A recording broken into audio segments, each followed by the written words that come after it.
सारंग गुरु digital platform पे आप सभी का स्वागत है। मैं अनूप कुमार शर्मा। पिछले क्लास में 12th फिजिक्स का जो टॉपिक है इलेक्ट्रिक फ्लक्स उसको डिस्कस किया था। आज फिर उसको रिपीट करते हुए हम लोग आगे बढ़ेंगे और गॉसेस लॉ आज डिस्कस करेंगे। पहले इलेक्ट्रिक फ्लक्स जो हम लोग पिछले क्लास में डिस्कस किए थे उसको देख लेते हैं। इलेक्ट्रिक फ्लक्स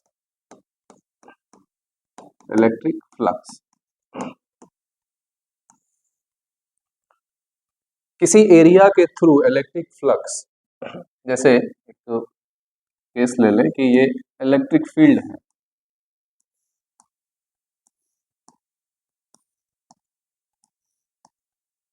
इलेक्ट्रिक फील्ड है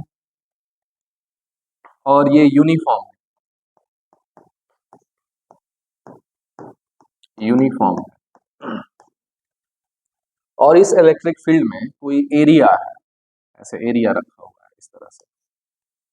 ये एरिया है, इसको लाइन ना समझ करके एरिया समझेंगे कि कोई एरिया है इस टाइप से, है ना, कुछ एरिया है ऐसे। अब इस एरिया के थ्रू इलेक्ट्रिक फ्लक्स क्या होगा ये निकालना है। तो ये जो एरिया हम लोग लिए वो प्लेन एरिया है, प्लेन एरिया। एक खास केस ले रहे हैं जिसमें इलेक्ट्रिक फील्ड यूनिफॉर्म है और एरिया जो उस इलेक्ट्रिक फील्ड में जो एरिया हम लोग कंसीडर कर रहे हैं वो प्लेन एरिया है। तो इस एरिया के थ्रू इलेक्ट्रिक फ्लक्स निकालना है। तो इसके लिए क्या करेंगे कि इस एरिया पे पहले नॉर्मल ड्रॉ करेंगे, इस एरिया पे नॉर्मल ड्रॉ करेंगे और उस नॉर्मल का इलेक्ट्रिक फील्ड के साथ एंगल देखेंगे। तो इलेक्ट्रिक फील्ड इधर की तरफ है और नॉर्मल ये ड्रॉ किए और ये एंगल थीटा।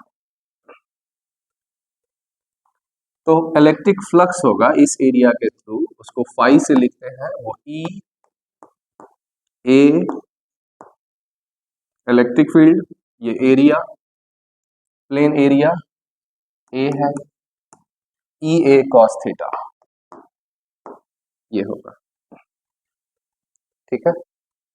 अगर एरिया कुछ इस ढंग से है कि उस एरिया पे इलेक्ट्रिक फील्ड परपेंडिकुलर है, जैसे एरिया इस तरह से है और इलेक्ट्रिक फील्ड इस एरिया पे परपेंडिकुलर है, तो इसके थ्रू अगर फ्लक्स निकालना है तो इस एरिया पे अगर नॉर्मल हम लोग ड्रॉ करें तो नॉर्मल इलेक्ट्रिक फील्ड के अलोंग हो जाएगा और यहाँ पे थीटा जो होगा वो 0 डिग्री होगा। नॉर्मल का इलेक्ट्रिक फील्ड के साथ जो एंगल होगा वो 0 डिग्री होगा और यहाँ पे फ्लक्स हो जाएगा phi is equal to E A cos 0 degree cos 0 1 यानी ई ए हो जाएगा। और इस केस में फ्लक्स जो होगा वो मैक्सिमम होगा। और अगर एरिया इस ढंग से रखा गया है तो इस एरिया से ज्यादा लाइन भी पास करेगा, इलेक्ट्रिक फील्ड लाइन जो है वो ज्यादा पास करेगा। इस एरिया को अगर झुका दिया जाए तो लाइंस कम पास करेगा, ऐसे झुका दिया जाए तो और कम लाइन पास करेगा इस एरिया से, है ना। तो किसी एरिया से जितना ज्यादा इलेक्ट्रिक फील्ड पास करेगा, इलेक्ट्रिक फील्ड लाइंस पास करेगा, उसके थ्रू उतना ही ज्यादा फ्लक्स होगा। ये हम लोग पिछले क्लास में डिस्कस किए थे। अब अगर ऐसा हो कि एरिया, अब इसमें एक दो केस देख लेते हैं, फिर उसके बाद अगर इलेक्ट्रिक फील्ड यूनिफॉर्म नहीं है, एरिया प्लेन नहीं है, तो क्या करेंगे वो देखेंगे। एक केस ऐसा है कि इलेक्ट्रिक फील्ड अभी जो डिस्कस किए, इलेक्ट्रिक फील्ड इधर की तरफ है और एरिया इलेक्ट्रिक फील्ड यूनिफॉर्म है और जो एरिया है वो इस तरह से, इस ढंग से रखा गया है कि इस एरिया पे इलेक्ट्रिक फील्ड परपेंडिकुलर है। तो इस एरिया के थ्रू अगर फ्लक्स निकालना है तो इस एरिया पे नॉर्मल ड्रॉ करेंगे, तो वो नॉर्मल जो है इलेक्ट्रिक फील्ड के साथ 0 डिग्री का एंगल बनाएगा, थीटा 0 डिग्री होगा। तो इस एरिया के थ्रू फ्लक्स हो जाएगा ई ए कॉस 0 डिग्री यानी ई ए होगा और फ्लक्स मैक्सिमम होगा। अब अगर ऐसा हो कि एरिया इलेक्ट्रिक फील्ड इस तरह से है और इस इलेक्ट्रिक फील्ड में कोई एरिया इस ढंग से रखा गया है कि एरिया का जो प्लेन है, ये एरिया हो गया, उस एरिया के प्लेन के पैरेलल है ये इलेक्ट्रिक फील्ड। अब इसके थ्रू फ्लक्स निकालेंगे इस एरिया पे नॉर्मल ड्रॉ करेंगे। ये जो नॉर्मल है इलेक्ट्रिक फील्ड के साथ 90 डिग्री का एंगल बना रहा है, इलेक्ट्रिक फील्ड इधर की तरफ है, ये 90 डिग्री का एंगल बना रहा है, तो यहाँ थीटा जो होगा वो 90 डिग्री हो जाएगा, और इस केस में फ्लक्स हो जाएगा ई A cos 90 degree cos 90 zero, और फ्लक्स जीरो हो जाएगा। ठीक है,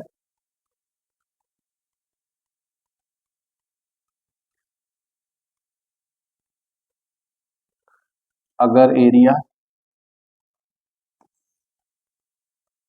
प्लेन ना हो, कर्व एरिया हो,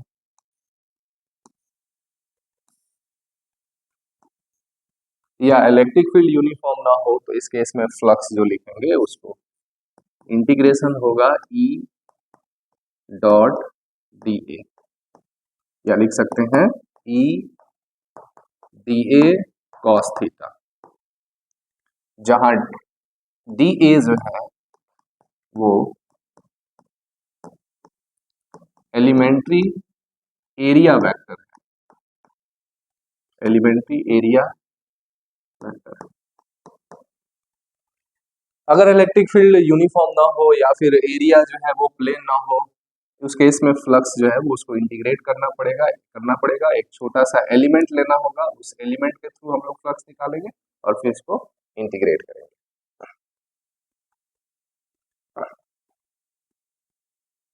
तो फाइनली जो इलेक्ट्रिक फ्लक्स है उसका मैथमेटिकल जो डेफिनेशन है, एक्सप्रेशन है, उसको हम लोग ऐसे लिख सकते हैं ई डॉट डी ए, या लिख सकते हैं ई D A cos theta.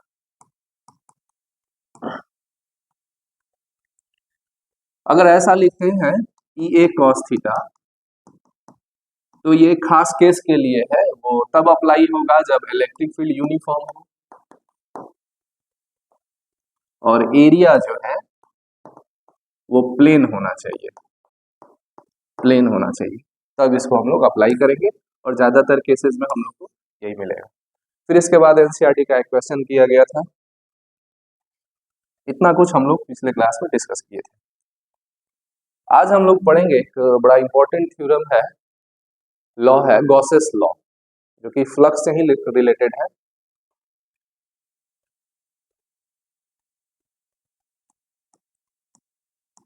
Gauss's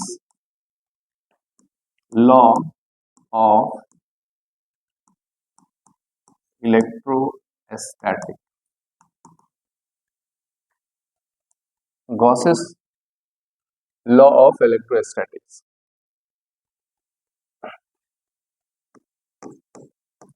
the net electric flux through any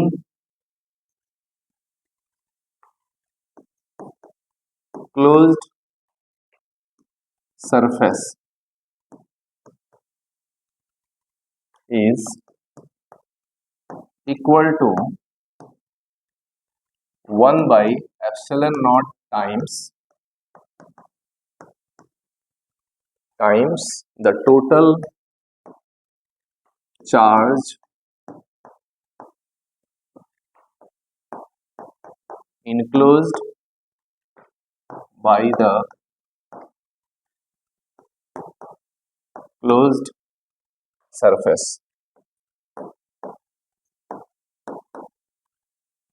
तो ये जो गॉसेस लॉ है वो एक फ्लक्स के बारे में ही बताता है, जो नेट इलेक्ट्रिक फ्लक्स है, नेट इलेक्ट्रिक फ्लक्स है किसके थ्रू, क्लोज सरफेस के थ्रू।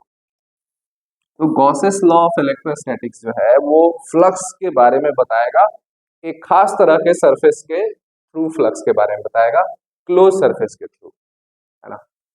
अभी जो इसके पहले हम लोग जो फ्लक्स पढ़े थे वो जनरल फॉर्मूला था फ्लक्स का, उसको हम लोग plane surface, curve surface, close surface, हर तरह के सरफेस के लिए वो उसको अप्लाई कर सकते हैं। लेकिन ये जो गॉसेस लॉ है वो सिर्फ अप्लाई होगा एक खास तरह के सरफेस यानी क्लोज सरफेस के लिए, और ये क्लोज सरफेस के थ्रू फ्लक्स को बताता है। The net electric flux through any close surface is equal to 1 by epsilon naught times 1 by epsilon naught times the charge enclosed by the closed surface. The net charge भी यहां लिख सकते हैं, the total charge, total 1 by epsilon naught times the total charge enclosed by the closed surface. एक close surface है, किसी भी shape का हो, ये जैसे बोर्ड पे दिख रहा है, ये क्लोज लाइन इसको ना समझ करके क्लोज सरफेस समझेंगे। ये क्लोज लूप नहीं है, सरफेस है, 3 डायमेंशनल है ना। ये चारों तरफ से बंद है, जैसे कि स्फेयर होता है, स्फेरिकल बॉल वगैरह होता है, लेकिन स्फेरिकल बॉल का एक खास शेप होता है, ये किसी भी शेप का हो सकता है। तो ये है क्लोज सरफेस, क्लोज्ड सरफेस। अब इस सरफेस के थ्रू अगर हमको फ्लक्स निकालना है फाई इज इक्वल टू, तो गॉस लॉ कहता है कि इसके थ्रू अगर फ्लक्स निकालना है तो इसके इनसाइड टोटल चार्ज देखिए, आउटसाइड चार्ज से मतलब नहीं है, इसके अंदर टोटल चार्ज कितना है, क्यू है, मान लो इसके इससे क्लोज सरफेस के अंदर टोटल चार्ज क्यू है, तो फ्लक्स हो जाएगा क्यू बाई एप्सिलॉन। बहुत सिंपल सा फॉर्मूला है फ्लक्स निकालने के लिए, Q divided by epsilon naught, total charge enclosed by the closed surface divided by permittivity of the medium, epsilon naught. epsilon naught का वैल्यू फिक्स है 8.85 into 10 power -12 in SI unit, ठीक है।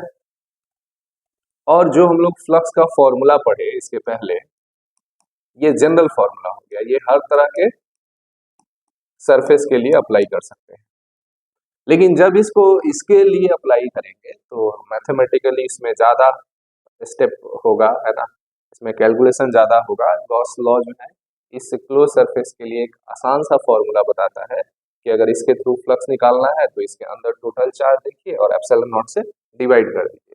इसका use करके अगर हम लोग इसके थ्रू अगर फ्लक्स को सॉल्व करें तब भी यही आएगा। हम लोग प्रूफ देखेंगे, गॉस लॉ का प्रूफ करके देखेंगे, इसके थ्रू फ्लक्स निकालेंगे। इसको आप लोग नोट कर लेंगे, स्क्रीनशॉट ले लीजिएगा।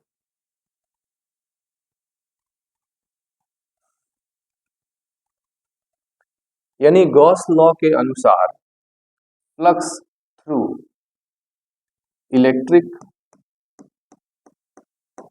Flux through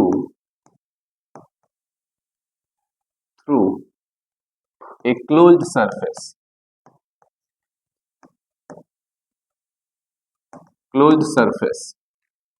is equal to Q inside कितना चार्ज क्लोज सरफेस के अंदर डिवाइडेड बाई एप्सिलॉन नॉट, ये होगा।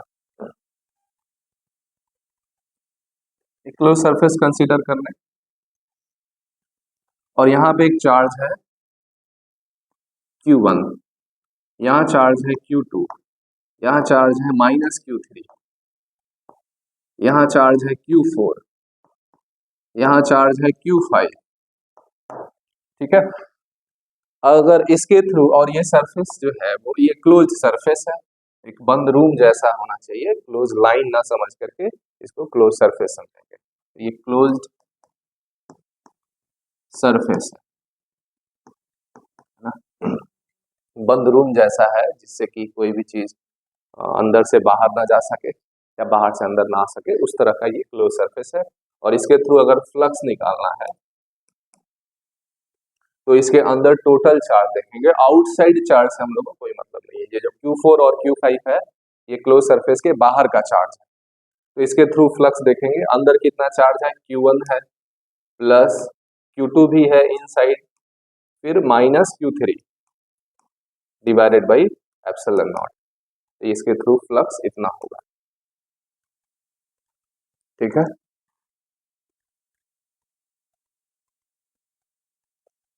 अब इसको गॉस लॉ को प्रूफ करने से पहले कुछ क्वेश्चन देख लेते हैं एनसीईआरटी का, न्यूमेरिकल देखते हैं।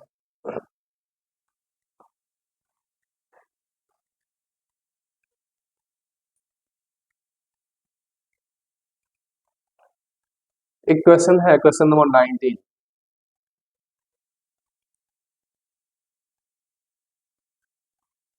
इसमें कह रहा है कि point charge of 2 microcoulomb, a point charge of 2 microcoulomb is at the center of a cubic Gaussian surface. Gaussian surface. अब इस Gaussian surface का मतलब क्या है कि चूंकि गॉस का जो लॉ है वो सिर्फ क्लोज सरफेस के लिए अप्लाई होता है, इस वजह से क्लोज सरफेस को गॉसियन सरफेस भी कहा जाता है। तो ये गॉसियन सरफेस जो लिखा हुआ है इसका मतलब आप समझेंगे closed surface. Gaussian surface, Gaussian surface का मतलब होता है क्लोज्ड सरफेस। कहीं भी लिखा हो गॉसियन सरफेस तो समझेंगे क्लोज सरफेस। तो ये क्यूबिक गॉसियन सरफेस है, क्यूबिक शेप का है, क्यूब शेप का है और क्लोज्ड है, जिसका जो साइड है वो 9 सेंटीमीटर ऑन एज है। What is the net electric flux through through the surface. ठीक है, अब इस सरफेस के थ्रू जो होगा वो नेट इलेक्ट्रिक फ्लक्स क्या होगा। तो हम लोग ये देख पा रहे हैं कि जो हम लोग का सरफेस है जिसके थ्रू फ्लक्स निकालना है वो क्लोज सरफेस है, गॉसियन सरफेस है, क्यूब क्यूब शेप का है।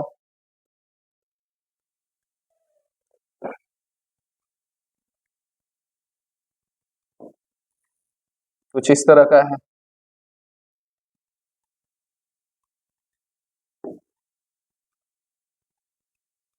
ठीक है, तो ये क्यूबिक गॉसियन सरफेस है और इसके सेंटर पे एक चार्ज है, सेंटर पे जो चार्ज है वो Q is equal to 2 microcoulomb का चार्ज है। ठीक है, और इसका जो एज है वो 9 सेंटीमीटर है, 9 सेंटीमीटर ये एज है क्यूब का। और ये cubic cubic Gaussian surface,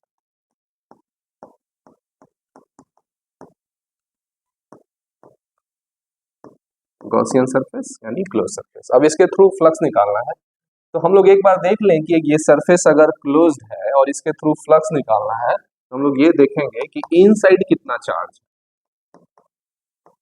inside कितना charge divided by epsilon not कर लेंगे। ठीक है ना, जहां भी क्लोज सरफेस मिला और उसके थ्रू फ्लक्स निकालना हो तो उस क्लोज सरफेस के अंदर टोटल चार्ज देखेंगे और एप्सिलॉन नॉट से डिवाइड करेंगे। तो यहाँ पे जो इनसाइड चार्ज है वो 2 माइक्रोकूलम का है। 2 माइक्रो, माइक्रो का मतलब 10 टू द पावर -6, अगर ऐसा यूनिट में लिखे तो 2 माइक्रोकूलम डिवाइडेड बाई ये जो एप्सिलॉन नॉट होता है उसका वैल्यू रखेंगे 8.85 इंटू 10 टू द पावर -12, ऐसा यूनिट है। और इसका यूनिट हो जाएगा total Newton metre square per coulomb. ठीक है, और इसको यहाँ से सॉल्व कर लेंगे, यही आंसर होगा। ठीक है, और यहाँ जो 9 सेंटीमीटर जो एज दिया हुआ है इसका कोई रोल नहीं है इसमें, इस कैलकुलेशन में इसका कोई रोल नहीं है 9 सेंटीमीटर, है ना, इससे मतलब नहीं है। जब क्लोज सरफेस रहा तो उसका शेप क्या है, उसका शेप साइज क्या है, इससे मतलब नहीं होता है। Q in side by epsilon not हम लोग कर लेते हैं। ठीक है, तो ये क्वेश्चन नंबर 19 था एनसीईआरटी का। दूसरा एक क्वेश्चन देखते हैं।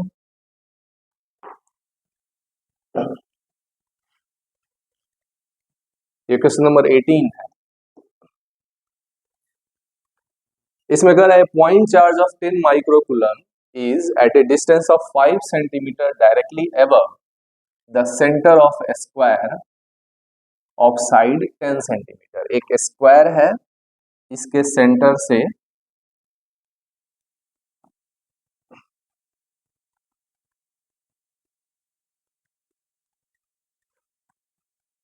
स्क्वायर के सेंटर से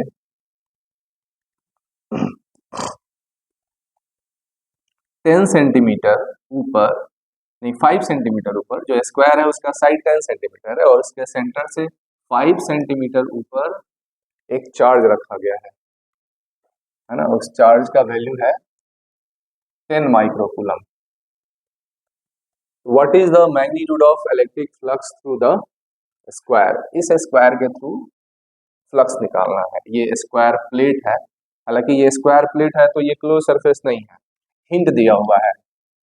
think of the square as one face of the cube with edge 10 centimetre. तो कुछ इसका शेप ऐसा है, ऐसे सपोज कर लें कि ये स्क्वायर हो गया और इस स्क्वायर के सेंटर से, यहाँ सेंटर से 10 सेंटीमीटर 5 सेंटीमीटर ऊपर 5 सेंटीमीटर ऊपर एक चार्ज रखा गया है। अब इसके थ्रू फ्लक्स निकालना है, इस सरफेस के थ्रू। तो ये क्लोज सरफेस नहीं है, क्लोज सरफेस का होता है बंद सरफेस जो चारों तरफ से बंद हो, इसको ऐसे रोल कर दें, इधर से बंद कर दें, इधर से बंद कर दें, तो ये क्लोज सरफेस हो जाएगा। ये अगर प्लेट है तो ये क्लोज सरफेस नहीं होगा। तो इस स्क्वायर प्लेट के सेंटर से 5 सेंटीमीटर ऊपर पे एक चार्ज है। अब इसके थ्रू फ्लक्स निकालना है, ठीक है। ये क्वेश्चन ऊपर ये जो लिखा हुआ है इसको हटा दे रहा है, सिर्फ फिगर रखेंगे।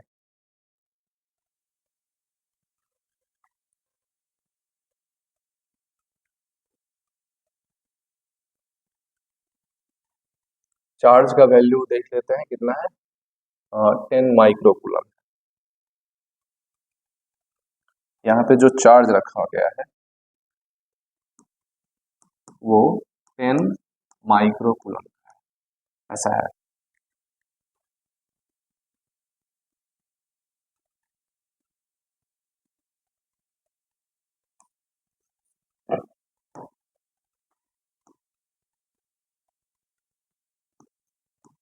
Ten microcoulomb.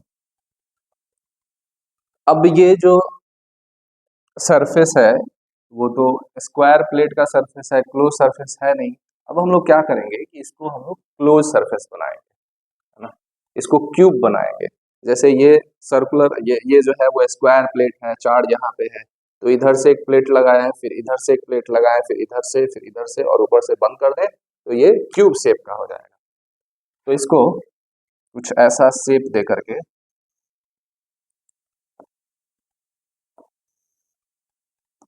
ऐसे बंद कर दें, फिर इधर से ऐसे,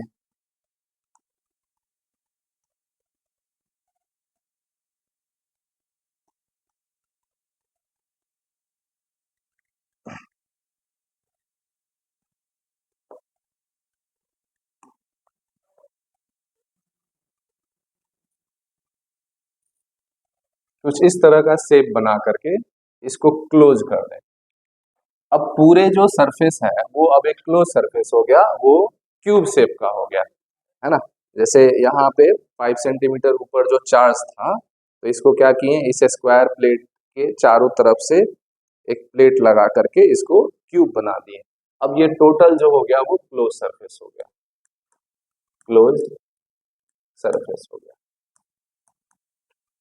और ये क्यूबिक गॉसियन सरफेस हो गया, क्यूब शेप का हो गया, और चार्ज जो है इसके सेंटर पे है ये। तो देखा जाए तो ये जो चार्ज है वो हर फेस, हर स्क्वायर प्लेट के सेंटर से इक्वल डिस्टेंस पे होगा। यहाँ इसके सेंटर से भी देखेंगे तो ये उतना ही डिस्टेंस पे हो गया, 5 सेंटीमीटर पे। ये वाला जो स्क्वायर प्लेट है ऊपर वाला, यहाँ इसके सेंटर से देखा जाए तो ये 5 सेंटीमीटर के डिस्टेंस पे है। तो सिमेट्रिकली हम लोग ये देख पा रहे हैं कि ये जो चार्ज है वो पूरे स्क्वायर के सेंटर पे है। ये स्क्वायर नहीं, क्यूबिक जो गॉसियन सरफेस है उसके सेंटर पे है। तो पूरे सरफेस के थ्रू फ्लक्स हो जाएगा, क्योंकि ये क्लोज सरफेस है, तो ये हो जाएगा Q inside by epsilon not, Q inside by epsilon not हो जाएगा। और चार्ज जो है वो पता है, तो इसमें टोटल जो सरफेसेज हैं वो 6 सरफेस होता है ना। क्यूब में 6 सरफेस होता है स्क्वायर शेप का। तो टोटल जो 6 सरफेस है उसके थ्रू फ्लक्स इतना हुआ, तो एक सरफेस के थ्रू फ्लक्स कितना होगा, एक सरफेस के थ्रू फ्लक्स होगा, इसमें से 6 से डिवाइड कर देंगे, तो 1/6 into Q inside by epsilon. तो इसको हम लोग आसानी से सॉल्व कर लेंगे, इसको क्लोज सरफेस बना करके। बाकी जो जनरल फॉर्मूला से अगर सॉल्व करने जाएं, इस यहाँ पे चार्ज रखें और ये प्लेट के थ्रू अगर फ्लक्स निकालें तो थोड़ा सा कठिन हो जाएगा इसको सॉल्व करना, क्योंकि इस चार्ज की वजह से इस सरफेस के अलग अलग पॉइंट पे इलेक्ट्रिक फील्ड का वैल्यू अलग अलग होगा, इलेक्ट्रिक फील्ड यूनिफॉर्म नहीं हो पाएगा। तो इलेक्ट्रिक फील्ड यूनिफॉर्म नहीं है तब जो फ्लक्स निकालना होगा तो उसको इंटीग्रेट करना होगा। अगर उस कैलकुलेशन से बचना चाहते हैं तो इसको हम लोग एक क्लोज सरफेस कंसीडर कर लेंगे, क्लोज सरफेस बना देंगे, क्यूबिक गॉसियन सरफेस बनाएंगे और टोटल सरफेस के थ्रू फ्लक्स इतना होगा, टोटल जो फेस है उसके थ्रू जो है इलेक्ट्रिक फ्लक्स इतना होगा। तो एक फेस के थ्रू कितना होगा 1/6 टाइम्स इसका हो जाएगा, है ना। और सिमेट्रिकल भी है फिगर, हर एक जो सरफेस है, हर एक जो सरफेस है उसके सेंटर से ये 5 सेंटीमीटर के डिस्टेंस में ही है। तो इस चार्ज की वजह से जो इलेक्ट्रिक फ्लक्स इस फेस के थ्रू होगा वही इलेक्ट्रिक फ्लक्स इस वाले फेस के थ्रू भी होगा, सेम होगा। इस वजह से हम लोग ये 6 से डिवाइड किए हैं। अगर ये चार्ज सेंटर पे ना होकर के कहीं और होता और एक फेस के थ्रू अगर निकालते तब इतना नहीं होता, टोटल के थ्रू इतना होता, टोटल के थ्रू इतना होता, लेकिन एक फेस के थ्रू हम लोग 6 से डिवाइड नहीं कर सकते थे।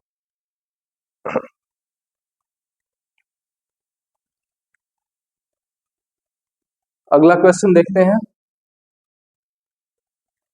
Question number 20। A point charge causes an electric flux of -1 into 10 to the power 3 Newton meter square per coulomb to pass through a spherical Gaussian surface of 10 centimeter radius centered on the charge. A में कह रहा है if the radius of the Gaussian surface were doubled, how much flux would pass through the surface?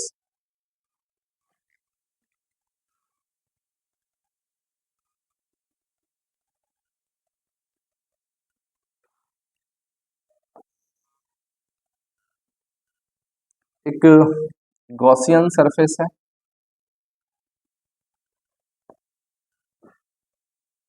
Spherical Gaussian surface है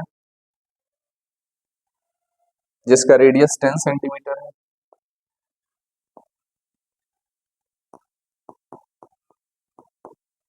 और इसके centre पे एक charge है, पॉइंट चार्ज है, कहाँ पे, सेंटर पे है, क्यू, जिसका वैल्यू नहीं दिया है।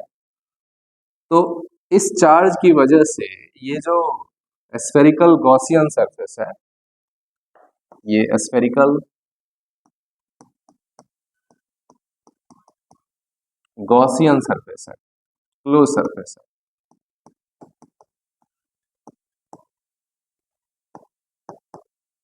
ठीक है। इसके थ्रू जो फ्लक्स है वो फ्लक्स का वैल्यू दिया हुआ है, तो फ्लक्स तो होगा इसके through, Q inside by epsilon not, इसके अंदर चार्ज क्यू है डिवाइडेड बाई एप्सिलॉन नॉट है। अब ये चार्ज कितना है उसका वैल्यू नहीं दिया है, फ्लक्स का वैल्यू दिया हुआ है, तो ये जो फ्लक्स है वो है -1.0 into 10 to the power 3 newton metre square per coulomb, ये फ्लक्स दे दिया, ठीक है। अब कह रहा है कि ए में कि अगर रेडियस को इसके डबल कर दिया जाए, चार्ज इसके सेंटर पे है, इस रेडियस को 10 सेंटीमीटर है तो 20 सेंटीमीटर कर दिया जाए, रेडियस को 20 सेंटीमीटर कर दिया जाए, ऐसा। अब ये जो रेडियस हो गया वो 20 सेंटीमीटर हो गया, तो अब इसके थ्रू फ्लक्स क्या होगा, सेम फ्लक्स होगा, क्योंकि अगर इसके अंदर भी चार्ज देखा जाए तो ये क्यू ही है, और जब कोई क्लोज सरफेस है और उसके थ्रू फ्लक्स जो होता है वो अंदर जो चार्ज है उस पर डिपेंड करता है, उसका शेप क्या है, साइज क्या है, इससे मतलब नहीं है। तो इसके थ्रू अगर छोटे वाले स्फीयर के थ्रू फ्लक्स इतना है तो ये बड़ा वाला जो स्फीयर है इसके थ्रू भी फ्लक्स सेम ही होगा, क्योंकि इसके अंदर भी दोनों ही क्लोज सरफेस है और क्लोज सरफेस के थ्रू फ्लक्स होता है क्यू बाई एप्सिलॉन नॉट, इसके अंदर भी चार्ज क्यू है और बड़ा स्फीयर ले लें तो उसके अंदर भी चार्ज क्यू है, तो फ्लक्स जो होगा इसके थ्रू भी सेम होगा, phi is equal to -1.0 into 10 to the power 3 newton metre square per coulomb, ये इसका आंसर होगा। तो ए में कह रहा है कि रेडियस को डबल कर दे तो फ्लक्स क्या होगा, तो यही फ्लक्स है। दूसरा कह रहा है कि बी में what is the value of point charge, इस पॉइंट चार्ज का वैल्यू क्या होगा, ये निकालना आसान है। फ्लक्स दिया हुआ है, एप्सिलॉन नॉट का वैल्यू पता है, तो क्यू निकल जाएगा, क्यू इज इक्वल टू होगा, ये तो ए का आंसर हो गया। बी में लिख लेंगे हम लोग Q is equal to pi epsilon naught. तो फाई का वैल्यू जो है वो नेगेटिव में है, माइनस में है, एप्सिलॉन नॉट का वैल्यू रखेंगे तो चार्ज भी नेगेटिव होगा, और ये वही आंसर हो जाएगा।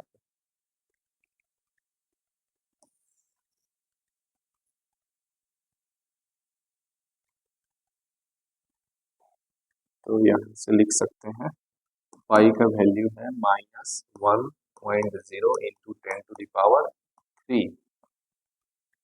इंटू एप्सिलॉन नॉट का वैल्यू 8.85 इंटू 10⁻⁻12, और ये सब ऐसा यूनिट में हम लोग लिए, तो ये चार्ज भी कूलम में आ जाएगा। ठीक है, तो ये हो गया माइनस, ये तो 1 है, 8.85 इंटू 10 का पावर, और ये -9 कूलम हो जाएगा, यानी -8.85 नैनो कूलम। ठीक है, ये जो होगा इसके थ्रू जो इनसाइड चार्ज रखा हुआ है क्यूबिक गॉसियन सरफेस, क्यूबिक नहीं स्फेरिकल गॉसियन सरफेस के सेंटर पे जो चार्ज रखा है उसका वैल्यू कितना होगा, -8.85 इंटू 10⁻⁻9 नैनो कूलम। ठीक है,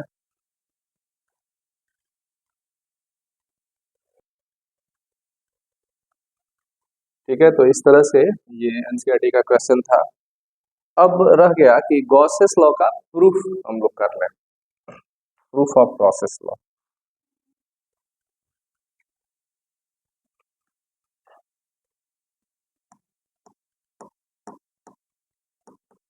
गॉसेस लॉ,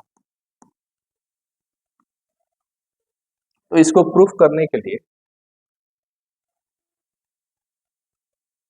एक स्फेरिकल सरफेस ले लेते हैं।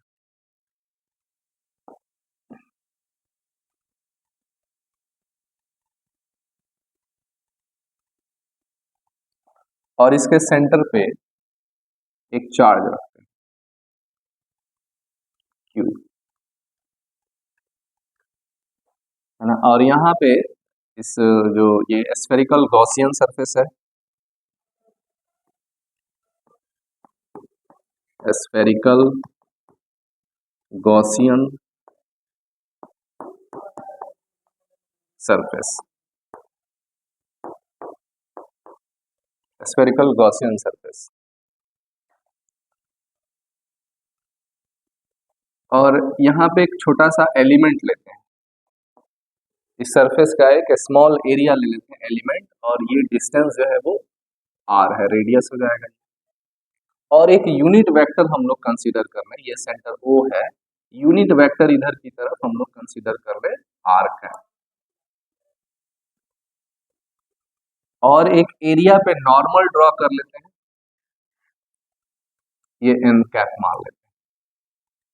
आर कैप और एन कैप जो है वो यूनिट वेक्टर है, एन कैप यूनिट वेक्टर है जिसका डायरेक्शन जो एलिमेंट लिए हैं उस एरिया पे नॉर्मल है ये, और जो आर कैप है वो रेडियली आउटवर्ड है ना, और इस एरिया को डी ए मान लेते हैं। डी ए क्या है,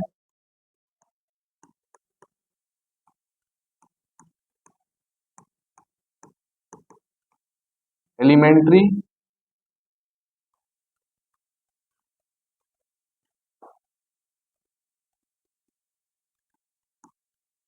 elementary area, N cap unit vector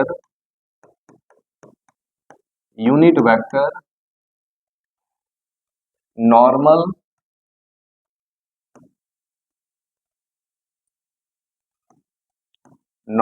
to the area, कौन सा area, elementary area. R cap जो है वो, ये भी यूनिट वेक्टर है, यूनिट वेक्टर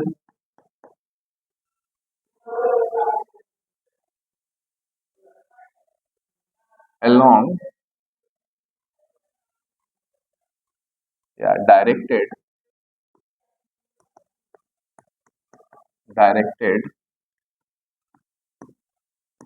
radially outward,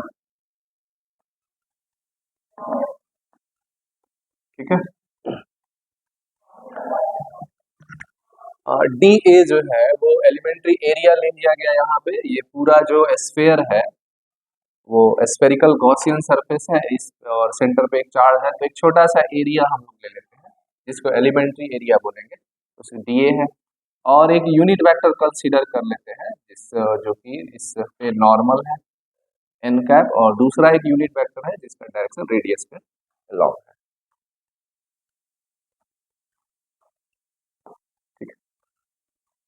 अब इलेक्ट्रिक फ्लक्स लिख लें, electric flux through the area D A,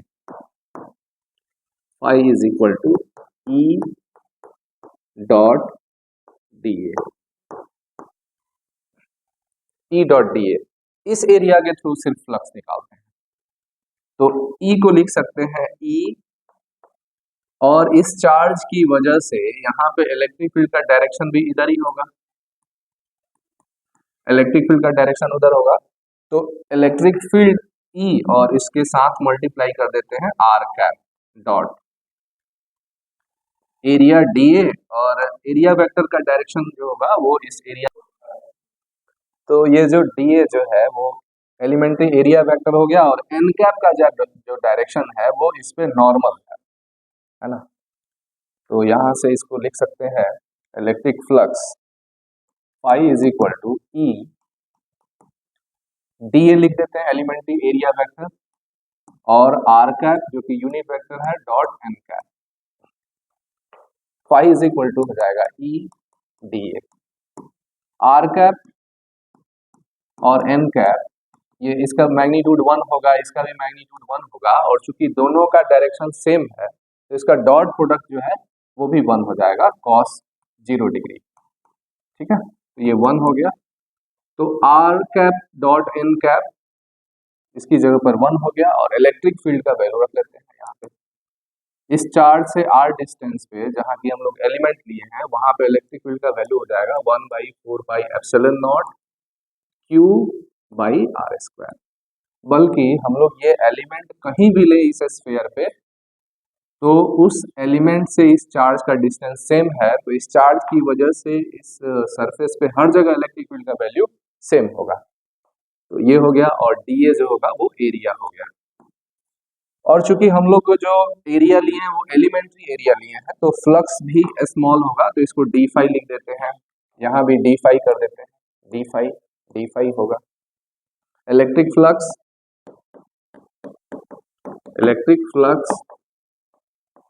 through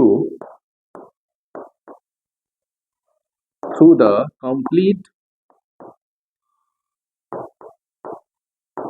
complete spherical surface, electric flux through the complete spherical surface, इसके लिए इसको इंटीग्रेट करना होगा, ठीक है। थोड़ा जगह बना लेते हैं, इसको हटा दे रहे हैं।